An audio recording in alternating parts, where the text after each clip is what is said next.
Yeah!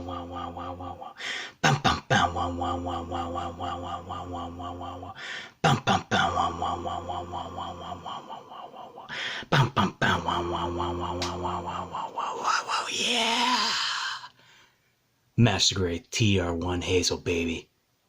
That's what I'm talking about. Hey there, Gunpla nerds. Welcome back to Gunpla-tinum, the show where I introduce you to unboxings, Gunpla reviews, tutorials, and maybe a couple of other things that come to mind for me in the future.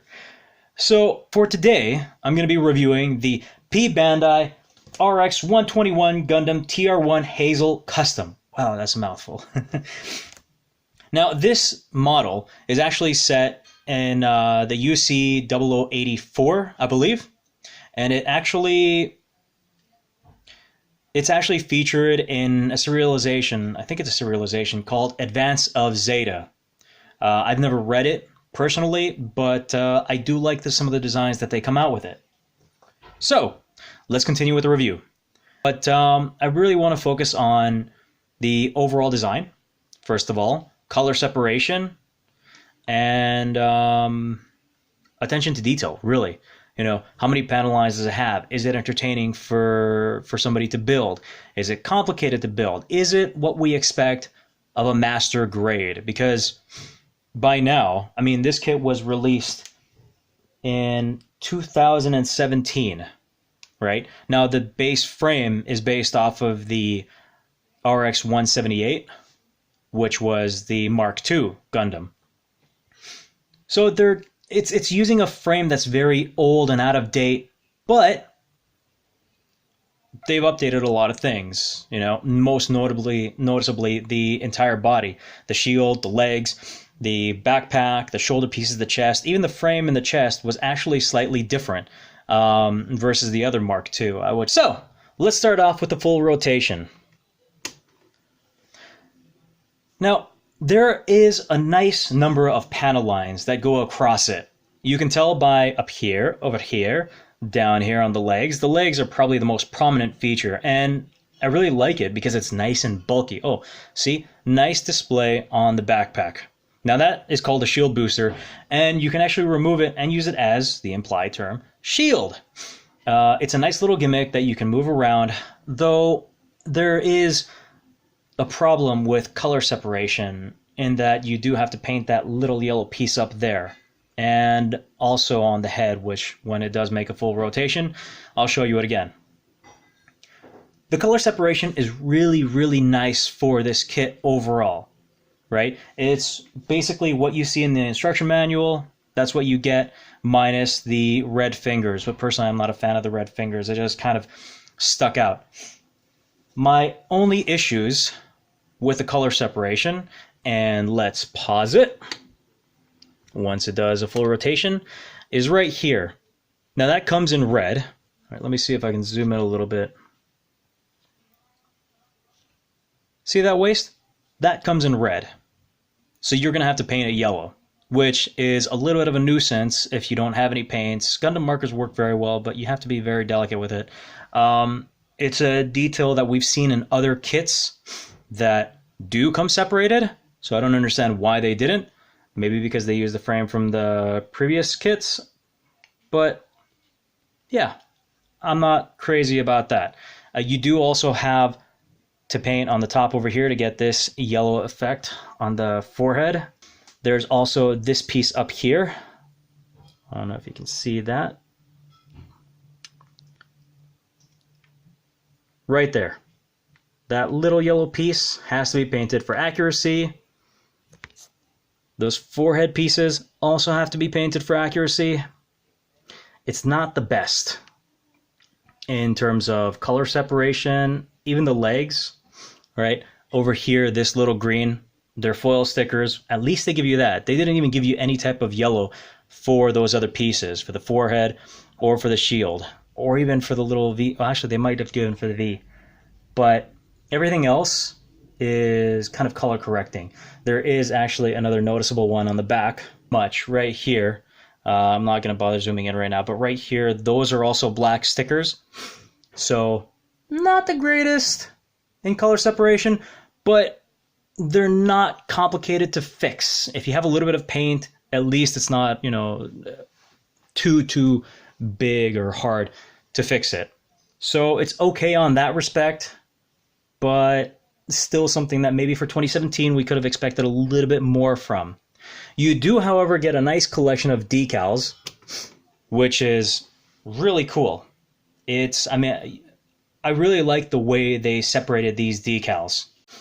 And now moving on to this pose. So I really like this pose because it's kind of a benchmark for a master grade. They do a lot of details in the knee areas, right? As you can see, nice separation there, nice real base on the bottom. This is something that I've noticed for many years. Bandai definitely tries a lot on their legs, but this is actually a really hard pose for kids. I always test it out with every single master grade that I build or builds in general, and I notice a lot of them have trouble with this. You would think that a humanoid robot that, as the name implies, is supposed to have human characteristics, human flexibilities, or limitations, that they would be able to get something as this basic correct. Now, they do a good job on many kits, not all of them. I noticed that a lot of kits do tend to notice that a lot of kits have trouble kneeling, which I'm surprised about that, and I'll explain with that in the future. You'll notice it in future reviews. This is, they usually lean to the side, but this is actually pretty steady. I really like how steady it looks. It's actually up front, and if I were to see this in combat, it doesn't look like it would tip over its own weight, And that's another thing, if you noticed in the other shot that I took, it stands on its own, which is amazing.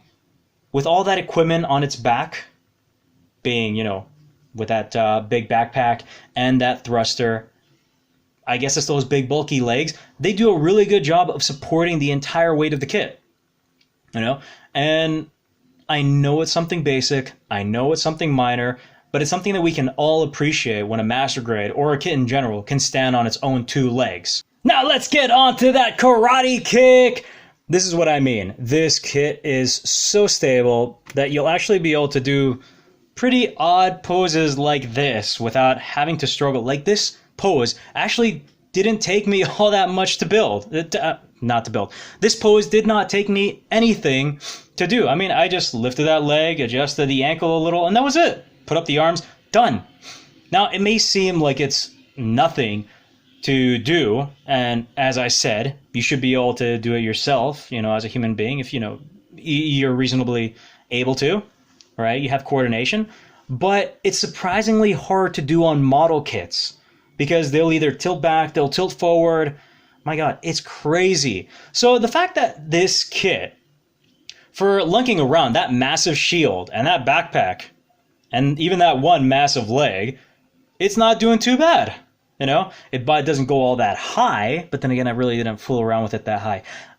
I will know that because this is based on the RX 178 2.0 or Mark II 2.0, you actually do have a swivel type of peg, right? Two pegs for the legs on the bottom that, can move back and forth. And those will be able to serve you to move it in different poses, right?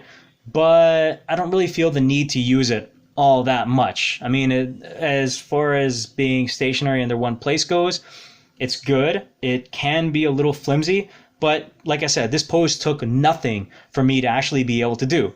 So I'm pretty satisfied with that. Moving along, I think the biggest limitation with this kit is actually in those shoulders. Now the arms, they do have pretty good flexibility from the elbow, but it's the shoulders that are the weakest point, because as you can see right there, that's the highest that I could get that arm. And it's not really an unrealistic pose for a person to be able to lift their arm higher than that. But yeah, there's more range of motion on the legs than there are on the arm. And that's kind of a bummer, but at the same time, given that the frame is from 2010, I believe, it's somewhat forgivable, especially because the suit doesn't seem like it's designed to handle that type of movement. Still would have been really nice to be able to see more flexibility on the arm, all right? And the arm is it doesn't go up all that high, but the legs are fantastic. And I mean, I don't think they'll be able to do the splits, but they do have a decent range of motion. The other thing that you'll notice is that I actually have the gun, the rifle, actually on its waist. Now you can either mount it on the right waist or the left part of the waist. Doesn't really matter. It'll go on either or, as well as those packs. I don't even know what they're called. I just know that there's some type of pack. They give a nice aesthetic look, but if you're not feeling those, you can always put the rifle there. It is limited in the weapons aspect until you put the Harudu system. I don't know how to pronounce it. But for what you get, you know, you got your beam, saber, check. You got your rifle, check. You got your shield, you got 2 shields. And I don't really see what a suit would need more than that. And here we go with another cool pose. On his knees, begging for his girlfriend to take him back. Or boyfriend, I don't know, it's 2019. Now on to the full rotation, so you can see what I'm talking about. On the right arm, as you'll notice, that's pretty much all the bend that you'll get. Not too bad, but not too crazy. Still realistic, but I feel like there could be more. There seems to be a lot of space for there to be more. As for the ab crunch, I mean, that's as far back as it will go. This is as far forward as it'll go. I know it doesn't seem really all that much, because it isn't all that much. Built master grade before, this is going to be super basic. The instructions are clear, the details are there, it's not too hard. They did a nice job in covering up the nub marks, because this kit actually took very, very, very little cleanup. I mean, what you see is with just kind of basic effort. I really didn't do all that much aside from the panel lining and a little bit of cleanup. The hardest point was the rifle. The rifle was a hard point, and I will introduce why. Because right here, hold on, right here, that all I had to sand down. There was you can still see a seam line right there. Yeah, not the prettiest, not the greatest. I was still experimenting with sanding when I was building this, so you know, you'll notice that it's not as sharp as what it could be. But yeah, it's ugly. It wasn't really the greatest in terms of design, right? That took a lot of cleanup to do. But not, you know, the kit in itself, the actual kit was pretty good. You know, not too much cleanup, lots of panel lining. I really like that. I mean, not to be to other people's taste, but you know, it wasn't overwhelming. There was just enough there to keep you busy, make it pop, but nothing too over the top.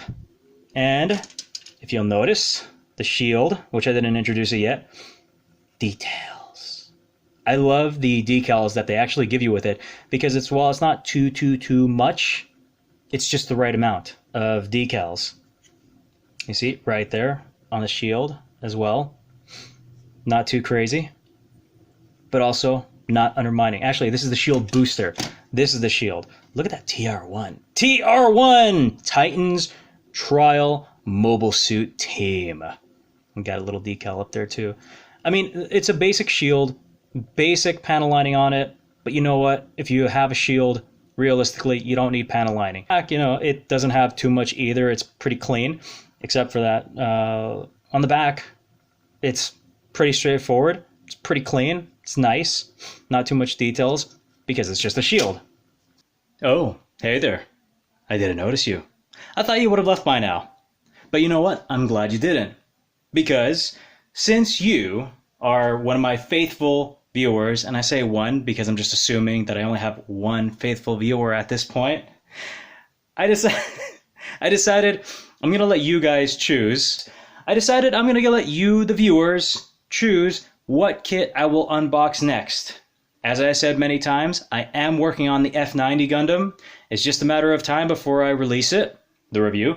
But I want to take your input on whether I should unbox and build the... I should build the Master Grade Wing Gundam Zero Pearl Gloss version. Or if I should build the RG Exia Repair 3. Also, unbox and build the Ultron, Master Grade Ultron. I love the... And last but not least,